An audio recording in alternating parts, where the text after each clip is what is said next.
Bienvenue dans l'émission En esprit et en vérité avec le pasteur Luc Ovono. Maintenant, passons à la méditation du jour. Que Dieu vous bénisse.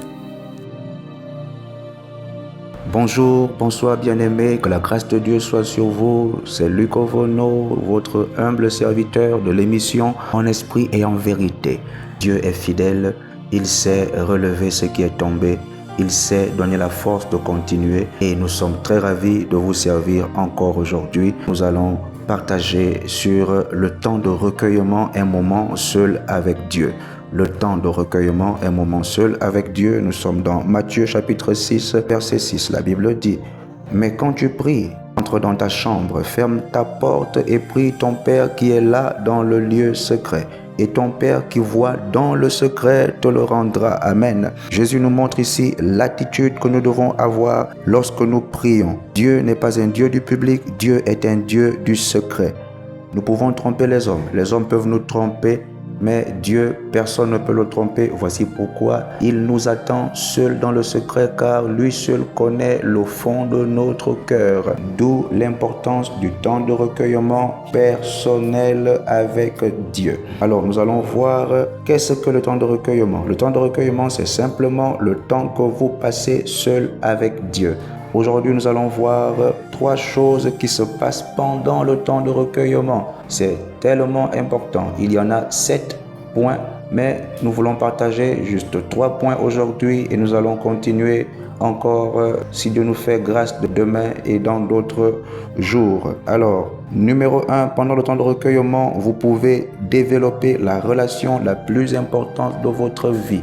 Amen. Voyez-vous, même déjà humainement, lorsque vous avez un meilleur ami, un meilleur confident, que ce soit votre époux, votre épouse, votre parent ou un ami avec qui vous avez grandi, plus vous vous retrouvez pour discuter, votre relation devient forte et solide. Combien de fois avec Dieu, si nous passons du temps avec lui, notre relation ne serait-elle pas la meilleure?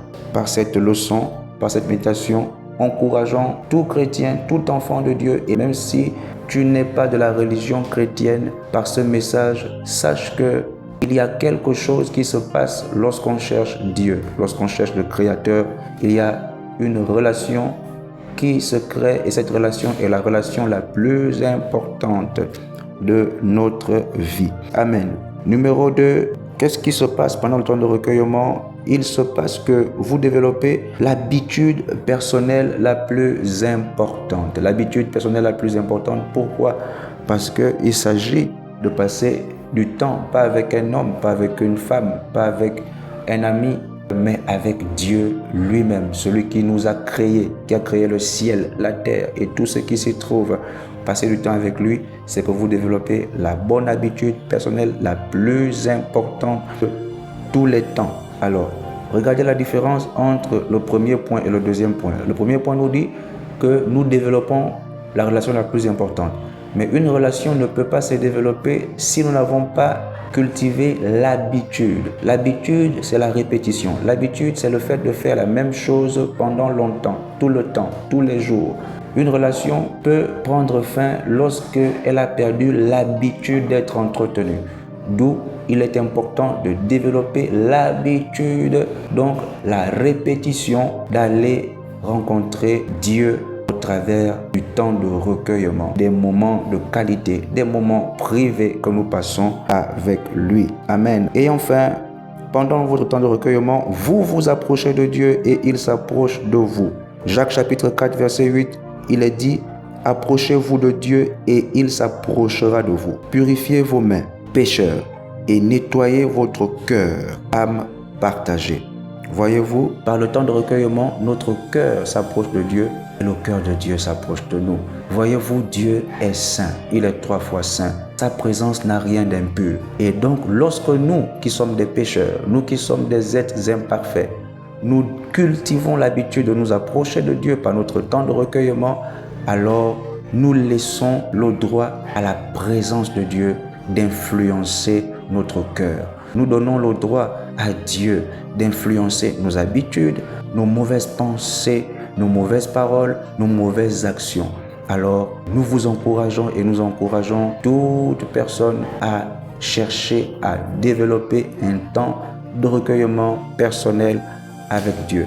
Je vais prier pour quelqu'un qui a perdu ses temps de recueillement et je vais aussi prier pour quelqu'un qui veut apprendre à avoir un temps de recueillement avec Dieu. Certainement tu manques de paix, certainement tu fais une dépression, certainement tu manques de joie, certainement tu manques d'affection, certainement tu manques de quelque chose qui te ronge le cœur.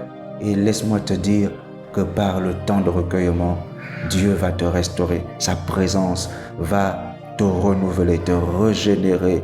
Oh bien-aimé, je prie pour toi maintenant, au nom puissant de Jésus. Je prie pour un frère, je prie pour une sœur, je prie pour un jeune homme, je prie pour une jeune femme, je prie pour un vieillard, je prie pour un directeur général, je prie pour quelqu'un qui a besoin de ta présence, Seigneur. Maintenant, alors que son cœur a soif de toi, Seigneur, maintenant restaure son cœur, restaure ses pensées. Seigneur, redonne à cette personne la soif et la passion de te rencontrer, avoir des temps merveilleux avec toi. Oh oui, maintenant, son cœur ressent à nouveau le désir, la passion de se rapprocher de toi. Influence-le, communique à cette personne tes pensées, ta sainteté, ton amour, ta miséricorde, ta compassion, ton amour. Oh oui, Seigneur, fais-le de grâce par le Saint-Esprit au nom de Jésus-Christ. Seigneur, je prie pour quelqu'un qui a besoin de découvrir cette relation avec toi, ce temps de recueillement avec toi. Quelqu'un qui était perdu dans les alcools, dans la sexualité, la fornication. Quelqu'un qui était perdu, Seigneur, dans les dérives de ce monde, dans la violence, les querelles, le vol, la tricherie, la tromperie. Oh Seigneur, je prie maintenant que cette personne, Seigneur, ouvre son cœur et te rencontre. Si tu es là, je vais prier avec toi. Tu peux simplement dire, Seigneur Jésus, j'ai besoin de toi, s'il te plaît, sauve-moi, touche-moi, je veux changer de vie. J'en ai marre de cette mauvaise vie que je mène. Je veux te connaître, je veux te découvrir. Seigneur, aide-moi, touche mon cœur. Sauve-moi, je me mets à genoux. Sauve-moi, Seigneur, j'ai besoin de toi. Je veux te connaître. Je suis pécheur, je viens devant toi. Lave-moi, purifie-moi, change-moi, fais de moi ton enfant. Je veux t'appartenir. Prends ma main. Prends mon cœur, je crois que tu es le Seigneur, je crois que tu es le sauveur de ma vie. Je t'appartiens dès aujourd'hui, je le crois et je le confesse au nom de Jésus-Christ. Amen. Alléluia, félicitations. Si tu as écouté ma prière et que ton cœur était sincère, vraiment je te félicite et je t'encourage maintenant à ne plus regarder en arrière, mais à regarder de l'avant, à commencer, même si ce sera difficile au début. Commence tes temps de recueillement. Retire-toi, va dans un endroit secret. Ça peut être dans ta chambre, tu fermes la porte comme Jésus a dit. Ça peut être quelque part, si tu es en Europe, dans un parc, tu t'éloignes pour aller rencontrer Dieu. Si tu es au village, tu peux aller quelque part, dans un endroit privé pour rencontrer Dieu. Tu peux t'éloigner des enfants, de la femme ou du mari pour aller rencontrer Dieu. Si tu es un directeur général ou un chef d'entreprise dans ton bureau, que personne ne te dérange, rencontre Dieu et tu verras le changement, tu verras la transformation, tu verras comment de nouveaux sentiments vont t'habiter. Que la grâce de Dieu soit sur toi, que la grâce de Dieu soit sur vous tous, que Dieu vous bénisse et à la prochaine. Amen. Vous avez été touché par la puissance de Dieu et grâce à la prière du serviteur de Dieu et grâce à votre foi, écrivez témoignage au numéro qui s'affiche en haut de l'écran. C'était le pasteur Luc Ovono dans l'émission En esprit et en vérité. Que Dieu vous bénisse.